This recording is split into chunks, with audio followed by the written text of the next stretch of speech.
গুনে গুনে সর্বোচ্চ ৩০ মিনিট লাগবে পুরো ভেনেজুয়েলা নামক একটা রাষ্ট্র মাটির সাথে মিশে যাবে। তবে আমেরিকা বইলা কথা, তারা ওই যে একটা কথা আছে না যে আমেরিকা যেটা ঘটায় এটার পরিকল্পনা হইতে হইতে ধরেন মানে ৫ বছর আগে থেকে এটার পরিকল্পনা চলে, তারপরে সেখানে ন্যারেটিভ তৈরি করা হয়, তারপর সেখানে সিস্টেমিকলি নিজেদের জন্য একটা টিম তৈরি করা হয়, কিভাবে ওই দেশটারে কোন উসিলা দিয়া ধরবে সবকিছু রেডি করা হয়।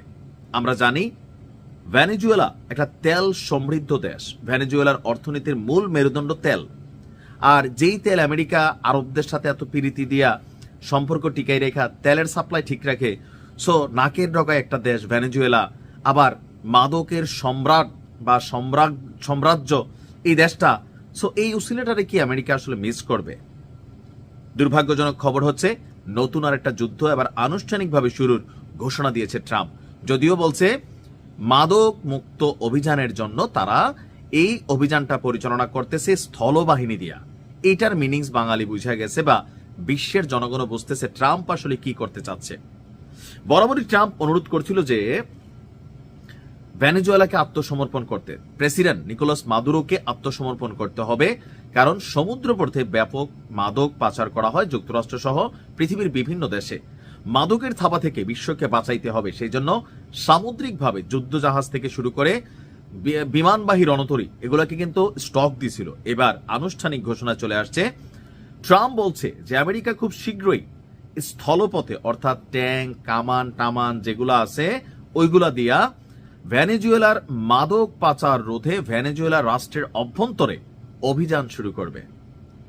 ইসলিও তো অভিযান শুরু করছিল সন্ত্রাসীদের ধরার জন্য, আর আজকে ওই দেশটার দিকে তাকান, ঠিক একই দৃশ্যপট হবে। বলা হচ্ছে যে কারাকাসের সাথে সম্পর্কের উত্তেজনার মধ্যেই এই ঘোষণা আসছে। ভেনেজুয়েলা অভিযোগ করছে ওয়াশিংটন প্রেসিডেন্ট নিকোলাস মাদুরোকে ক্ষমতাচ্যুত করতে আসলে এই পরিকল্পনা করেছে। প্রতিবেদনে বলা হয়েছে আল জাজিরাতে যে গত কয়েক সপ্তাহ ধরে যুক্তরাষ্ট্র ল্যাটিন আমেরিকার অঞ্চলে বিমানবাহী জাহাজ, স্টেলথ ফাইটার জেট এবং হাজার হাজার সৈন্য মোতায়েন করা কমপ্লিট করে ফেলেছে। তথাকথিত ড্রাগ ট্রাফিকিং নৌকায় মার্কিন বাহিনীর হামলায় আন্তর্জাতিক পানি সীমায় ভেনেজুয়েলার অনেক নাগরিক নিহত হয়েছে। থ্যাঙ্কসগিভিং উপলক্ষে মার্কিন সেনাদের উদ্দেশ্যে ভিডিও বার্তায় ট্রাম্প বলছেন, আপনারাই আমেরিকার এয়ার পাওয়ারের মেরুদণ্ড। সাম্প্রতিক সপ্তাহগুলোতে আপনি ভেনেজুয়েলার মাদক পাচারকারীদের প্রতিহত করতে কাজ করছেন। সমুদ্রপথে এখন কিছুটা বন্ধ হয়েছে, আমরা খুব শীঘ্রই স্থলপথেও তাদেরকে থামানো শুরু করব, আর এই অভিযানে আপনাদের সহযোগিতা দরকার।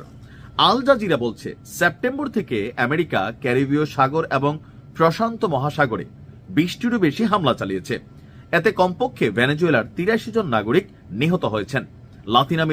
লাতিন আমেরিকা সরকার এবং আইন বিশেষজ্ঞরা বিচার বহির্ভূত হত্যাকাণ্ড বলেও আখ্যা দিয়েছেন। লক্ষ্যবস্তু হওয়া নৌযানগুলো মাদক পাচারের সাথে জড়িত ছিল বলে ওয়াশিংটন এখনো কোনো প্রমাণ দেখাতে পারেনি। এলাকার নেতারা বলছেন নিহতদের অনেকেই জেলে অথবা স্থানীয় জাহাজ চালক, তারা মাদক পাচারকারী নয়।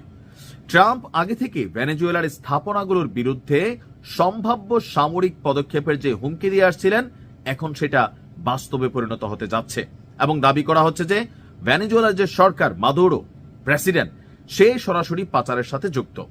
জবাবে ভেনেজুয়েলার প্রেসিডেন্ট মাদুরো বলছেন 17 সপ্তাহ ধরে বিদেশি সাম্রাজ্যবাদী শক্তি মিথ্যা অভিযোগ তোলে এই অঞ্চলকে অস্থিতিশীল করার, অশান্ত করার হুমকি দিচ্ছে।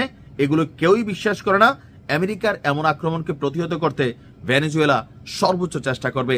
বাস্তবতা হচ্ছে গুনে গুনে 30 মিনিট লাগবে ভেনেজুয়েলাকে ছাতুতে পরিণত করতে, কিন্তু ওইভাবে করলে অনেক জবাবদিহিতা আমেরিকাকে পৌঁছাতে হবে। আমেরিকার জনগণের কাছে সরকারের জবাবদিহিতা আছে। আমেরিকার আদালত সরকারের এই অভিযানকে বন্ধ করাইতে পারে।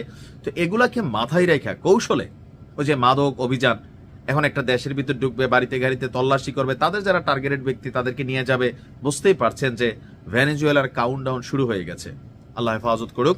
আসসালামু আলাইকুম।